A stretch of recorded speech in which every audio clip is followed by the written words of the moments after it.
Хөгжлийн банк Эрдэнэс 5 толгой хөрөнгө оруулалт хийгээр болсон байна. Ийхүү 100 сая долларын хөрөнгө оруулалт хийснээр энэхүү уурхайн олборлолт хурцсан байна.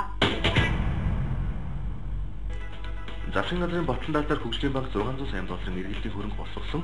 Гэтэл энэ хөрөнгийг эргэлтэнд оруулах буй дарснаас Хөгжлийн банк олон хил аманд орж хөгжлийн хөшөөрөмж хөгжлийн тушаа гих нэр авах шахсан. Гэтэл ихэнх төслүүд эхлээгүй байсан ба мөн удирдлагыг нэлээд шинхэн удирдлага ажилдаа яарчлан ороод байгаа. Мөн тус банктай холбоотойгоор засгийн газар шийдвэрүүд баталж цаг үеийн болон дунд хугацаанд гүйцэтгэх ажлын талаар хэлэлцээ. Одоогор Хөгжлийн банкны зээлийн хороогоор баггүй асуудлыг хэлэлцэн шийдвэр гаргасан бөгөөд өнгөрсөн 7 дугаар сард нийт 9 ажил шийдснээс 8 зураг төсөл, 1 зам ажил байсан. Нийт 37 ажил шийдсэний 25 төсөл нь Улаанбаатар хот дахь зам гүр зарч янзлах, харин 12 нь хөдөө орон дахь зам барих ажил байгаа бол Хөгжлийн банкны санхүүжилт байхгүйгээс болоод зам засварын ажил зогссон гэх мэдээлэл ташаа гэдгийг албаныхан хэлж байна. Мөн гэрээнд батлагдсан нийт 110 орчим тэрбум төгрөгийн зам гүрийн ажил хийгдэж байгаа бол хөрөнгийг хэрхэн зарцуулах тухай төлөвлөгөө боловсруулж хамгийн том хөрөнгө оруулалт болгож Эрдэнэс 5 толгой компанид 100 сая долларын санхүүжилт олгох шийдэрлээ. Хэдийгээр Эрдэнэс 5 толгой компани энэхүү санхүүжилтийг нэлээд хэдэн сарын өмнөөс хүссэн боловч бичиг баримт бүрдээгүүлмээс хойшилсаар байгаад одоо л үзүүлсэн байна. 8 дугаар сарын 9 дугаар сарын ихээр мөнгө нь олгогдож эхэлнэ. Гэхдээ нэг дор биш хэсэгчд санхүүжүүлэх юм а. Тус компани